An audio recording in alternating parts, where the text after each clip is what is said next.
जो प्रतिदिन, अरे फैशन तो अमित शाह जी आपको नजर आना चाहिए मोदी जी के 20 लाख के सूट में, जिसमें मोदी मोदी पूरा लिखा हुआ था। वो सरदार पटेल ने टिप्पणी की है, उस टिप्पणियों को सार्वजनिक करे और उस पर बहस करे। कार आप देख रहे DS4 और मैं हूं आपके साथ विनायक कुमार। देखिए, अमित शाह के बयान के बाद लगातार कांग्रेस सड़क पे है। साफ तौर पे हर राजनीतिक पार्टियां बाबा साहब को अपना भगवान बता रही है और साफ तौर पे कह रहे हैं कि अगर अमित शाह ने बाबा साहब के खिलाफ बोला है तो बाबा साहब के खिलाफ जिस तरह से अंबेडकर अंबेडकर अंबेडकर का रट लगा रखा था, उन्हें अब इस्तीफा देना पड़ेगा, उन्हें देश से माफी मांगना पड़ेगा। साफ तौर पे इस चीज को लेकर बातचीत करने के लिए इस वक्त हमारे साथ तिलकधारी जी हैं, इनसे जुड़ेंगे, बातचीत करेंगे। तिलकधारी जी, पहला सवाल, अंबेडकर अंबेडकर अंबेडकर और सिर्फ अंबेडकर। देखिए, अंबेडकर अंबेडकर जय भीम कहना कोई फैशन नहीं है, ये जुनून है। ये वो लोग क्या जाने जो प्रतिदिन, अरे फैशन तो अमित शाह जी आपको नजर आना चाहिए मोदी जी के 20 लाख के सूट में, जिसमें मोदी मोदी पूरा लिखा हुआ था। जो प्रतिदिन, अरे फैशन तो अमित शाह जी आपको नजर आना चाहिए मोदी जी के 20 लाख के सूट में, जिसमें मोदी मोदी पूरा लिखा हुआ था, वो फैशन था। ये जो लोग नाम ले रहे, बाबा साहब अंबेडकर ने जो संविधान के द्वारा ताकत दी है, उस ताकत का अगर कोई आदमी ताकत दिया है तभी तो हम आज बोल पा रहे हैं। तो निश्चित तौर पर बाबा साहब अंबेडकर का नाम लेना फैशन नहीं, जुनून है। जिसको भारत में रहना है तो आपको अंबेडकर अंबेडकर कहना होगा, जय भीम कहना होगा। क्यों आपको ऐसा लगता है कि बाबा साहब का अपमान जो है अमित शाह करेंगे? देखिए, आप सिलसिलेवार ढंग से जब आप देखिएगा, यही मोदी जी, दैनिक भास्कर की रिपोर्ट है, आपको पता है, भोपाल संस्करण में, और 2010 में प्रकाशित हुई थी, चौथे महीने अप्रैल में। वो उन्होंने दलितों को मंदबुद्धि कहा था। बाबा साहब अंबेडकर क्रांतिकारी नहीं है। क्यों भाई, कैसे क्रांतिकारी नहीं है? अगर उन्हीं की क्रांति के बदौलत महिलाओं को वोट डालने का अधिकार मिला, छुआछूत खत्म होने के कगार पर है, अस्पृश्यता के खिलाफ उन्होंने मनुस्मृति को जलाया था। तो आप जब देख लीजिए। लेकिन एक बात आप देखिए कि जो भाजपा गांधी ने, नेहरू और सरदार पटेल को लेकर कांग्रेस को ट्रोल करती है, हमें लगता है कि उनको किताब पढ़ने की ज़रूरत है। 1945 में बाबा साहब अंबेडकर के द्वारा लिखा हुआ किताब प्रकाशित हुआ था, पाकिस्तान या भारत विभाजन। उसके 354-355 नंबर पेज पर जब देखिएगा तो हिंदू कोड बिल के कारण और अपने खराब स्वास्थ्य के कारण बाबा साहब अंबेडकर ने इस्तीफा दिया। अब देखिए कि एक आदमी की बात नहीं कह रहा हूँ, ये भाजपाई पढ़ के आते नहीं, और ये सिर्फ और सिर्फ इतिहास को तोड़ मरोड़ कर, बदनाम कर, और इतना बदनाम करने में लग जाते हैं कि ये सब कुछ भूल जाते हैं। अच्छा, देखिए, एक अलग से सवाल है, लेकिन मैं उस वंश से हूँ, मुझे गर्व है कि संविधान सभा में डॉक्टर राजेंद्र प्रसाद जैसे लोग भी थे। मैं उसी परिवार से आता हूँ, वंश से आता हूँ। आप बात समझिए, संविधान सभा में 3 साल तक नेहरू, पटेल समेत, डॉक्टर राजेंद्र प्रसाद समेत कई लोग थे, आपस में एकदम प्रखरता के साथ बात रखते थे, कोई मतभेद नहीं था। किसी के घर ईडी, सीबीआई, इनकम टैक्स नहीं जाता था। आपने रामचंद्र गुहा की किताब पढ़ी है, इंडिया आफ्टर? पढ़ी है किताब? गांधी नहीं पढ़ा है ना? आप पढ़िए। यही आरएसएस के लोग दिसंबर के महीने में रामलीला मैदान में हिंदू कोड बिल को एटम बम बना रहे थे, राहुल एक्ट के तहत तुलना कर रहे थे। आप पढ़िए तो सही। यही 12 दिसंबर की बात है, 1949 की बात, रामलीला मैदान में नेहरू और अंबेडकर के पुतले जलाए थे भाजपा के लोगों ने। और तो और डॉक्टर आनंद तुलपेंडे की किताब जब पढ़िएगा, उसमें भी साफ साफ जिक्र है कि आरएसएस के विरोध के कारण हिंदू कोड बिल का, आप पूछ के देखिए भाजपा के नेताओं से, हिंदू कोड में जो बिल कोड है उसका आप समर्थन करते हैं कि विरोध करते हैं? बाबा साहब अम्बेडकर ने उसका विरोध किया था। कभी भी सरदार पटेल और बाबा साहब नहीं चाहते थे कि भारत कोई धार्मिक राष्ट्र बने, हिंदू राष्ट्र के प्रखर विरोधी थे।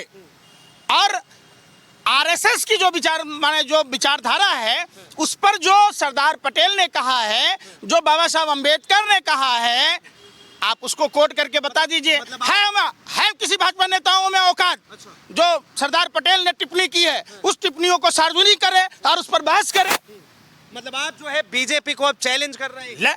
भैया ये अनपढ़ जाहिल लोगों का, ये नहीं है कि आपने पढ़ाई कर ली, उच्च शिक्षा हासिल कर ली तो आप जाहिल नहीं हैं।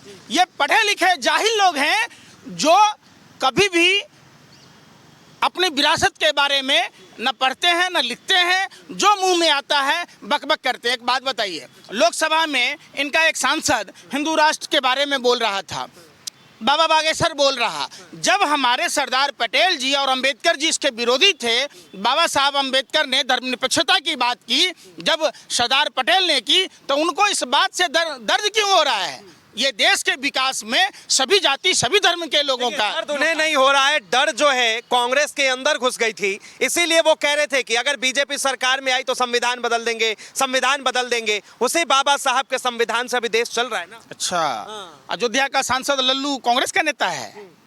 अरे कांग्रेस का नेता था। अरुण गोविल कांग्रेस का नेता? अरे बताइए ना, मिर्धा जी कांग्रेस का नेता है। किसने कहा कि 400 पार करेंगे हम संविधान बदल देंगे? आप बात ही नहीं करते, बेतुकी सवाल। देखिए, पत्रकारिता करते हैं, कोई भाजपा IT सेल के वो नहीं कर रहे हैं ना आप। देखिए, जो सवाल था मैंने आपके सामने वही रखा। अरुण गोविल किसका नेता है? भारतीय जनता पार्टी। मिर्धा किसका नेता है? आप बताइए। लल्लू भूतपूर्व सांसद अयोध्या का कौन सी पार्टी का नेता है? कौन सा पार्टी का नेता है? आप बताइए ना, आगे तो बताइए। बदलने की बात किसने की? ये तो शुक्र कहिए भारत की आवाम का, जिसने भाजपा को नकेल कस दिया। जैसे हम जानवरों के नथ लगाते हैं, नथ लगाकर कम सीटें देकर मजबूर कर दिया। अब एक बात बताइए, एक चीज और बताते हैं। अभी इलाहाबाद हाई कोर्ट का जो जज जो BHP के कार्यक्रम में बोल रहा था, उसको चंद्रचूड़ जी उस समय सुप्रीम कोर्ट के जज थे, ठीक है। दीपक मिश्रा जी CGI थे। इन लोगों ने तो अयोग्य माना था, लेकिन रंजन गोगोई के अगुवाई वाली जो कॉलेजियम का वो था, उसमें केंद्र सरकार को भेजा था। अब बताइए कि चंद्रचूड़ जी और दीपक मिश्रा ने उस यादव जी को अयोग्य, तो संविधान को तार तार किसने किया? एक सवाल है, रंजन गोगोई कौन सी पार्टी का नेता है? मैं पूछ रहा हूँ। अरे रंजन गोगोई किस पार्टी का नेता है? बताता हूँ मैं। तो फिर एक मिनट, एक सवाल लीजिए। अभी ये देश संविधान से चल रहा है, हाँ कि ना? देखिए, देश संविधान से बिल्कुल नहीं चल रहा। अगर संविधान से चल रहा होता तो जो हमारे किसान भाई बैठे हैं, जो हमारे किसान नेता डरेवाल जी वहां अनिश्चितकालीन हड़ताल पर बैठे हैं, उनकी सुनवाई होती, उनको दिल्ली तक आने दिया जाता। सही बात कह रहे हैं आप। देश संविधान से नहीं चल रहा है, इसीलिए राहुल गांधी जो है सदन के अंदर 2 बीजेपी के सांसदों को मारकर घायल कर देते हैं। अगर देश संविधान से चल रहा होता तो मणिपुर की घटना पर चर्चा होती। अगर देश संविधान से चल रहा होता तो ये प्रदूषण जो दूषित देख रहा है, वायु प्रदूषण के कारण लोगों की असामयिक मौतें हो रही है, सरकार उस पर चर्चा करती। संविधान हमको जिंदा रहने की इजाजत देता है, लेकिन ये केंद्र में बैठे हुए लोग हमें घूट घूट कर मरने को मजबूर कर रहे हैं। बेरोजगारी पर चर्चा होती, चर्चा होती महंगाई पर, चर्चा होती सरहदों की सुरक्षा पर। आपने लद्दाख में देखा होगा, बांगचुंग जी बैठे रहे, उनकी कोई नहीं सुना। अरे भैया, तो संविधान से चल रहा है। कैसे संविधान को तार तार किया जा रहा है कि ओम बिरला अपनी बेटी को डायरेक्ट सेक्रेटरी बना देता है?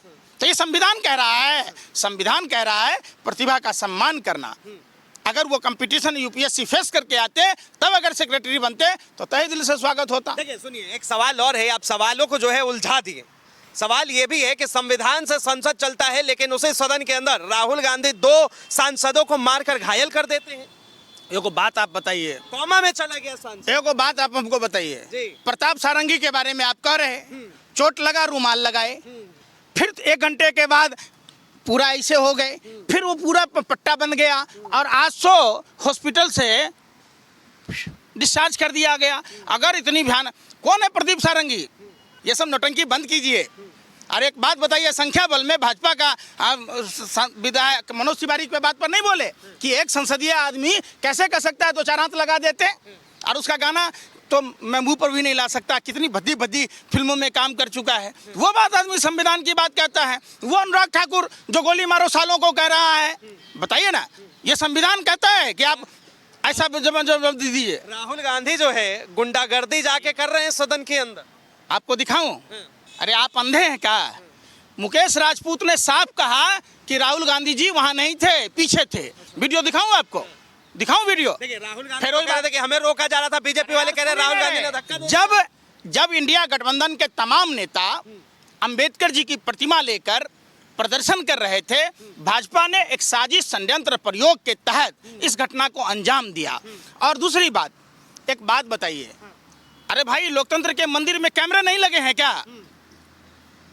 कैमरा लगा है ना भाई, तो जो सीसीटीवी फुटेज है आप उसको सार्वजनिक कीजिए ना। मैं आपको एक वीडियो दिखाता हूँ। बीजेपी के बातों पे आपको भरोसा नहीं? भाई भरोसा तो कभी नहीं था। 15 लाख देने की बात थी, हर साल 2 करोड़ युवाओं को रोजगार देना था, 2022 में ही किसानों की आय दुगुनी करनी थी, हर 2022 में ही हर आदमी के सर पर छत होगा, हर छत के नीचे नल होगा, बल्ब होगा। मिला क्या? लक्ष्मी देवी को नहीं मिल पाया। राहुल गांधी जो है 2 सांसदों को मार देते हैं, एक कोमा में चला जाता है, हॉस्पिटल में 3 दिन 4 दिन तक उनका इलाज चलता है, और फिर भी आप कह रहे हैं कि राहुल गांधी ने नहीं मारा, कुछ नहीं किया। ये देखिए, ये कौन है? ये मुकेश राजपूत बोल रहा है। आप बताइए, ये खुद एक्सेप्ट किया है। अगर ऐसा होता तो भाजपा के लोग उस फुटेज को कट करके पूरे सार्वजनिक दंगा फसाद करा रहे होते। उनके पास कुछ भी नहीं है ऐसा, और वो जानबूझकर इस मसले को घुमा दिया। मुद्दा था कि बिहार में 24 नदियों में पानी का बहाव नहीं है, मरुस्थल में तब्दील होगा, तो उस पर काम करने की बात, सुखाड़ पर, बिहार को स्पेशल स्टेट का दर्जा देने पर, प्रदूषण मुक्त भारत बनाने की, किसानों को एमएसपी देने की, वहाँ किसान नेताओं से वार्ता करने की, मणिपुर घटना पर करने की, जो रुपया 85 के पार कर गया। प्रधानमंत्री जी कहते, भाइयों बहनों, जिस देश का रुपया गिरता है प्रधानमंत्री का चरित्र गिरता है। 85 पार कर गया, चर्चा उस पर होनी चाहिए, चर्चा होनी चाहिए, क्यों नहीं हो रही? बहुत बहुत धन्यवाद तमाम जानकारी के लिए। तो ये हमारे साथ तिलकधारी जी थे, और साफ तौर पे जिस तरह से अमित शाह के बयान के बाद और राहुल गांधी की एक नई वीडियो कि मुक्केबाज है राहुल गांधी, उन्हें इस्तीफा देना चाहिए या फिर उन्हें भी सांसदों से माफी मांगनी चाहिए, इस चीज को लेकर आप क्या सोचते हैं? अपनी प्रतिक्रिया जरूर दें। फिलहाल के लिए इतना ही। ऐसे तमाम खबरों के लिए देखते रहे DS4 न्यूज।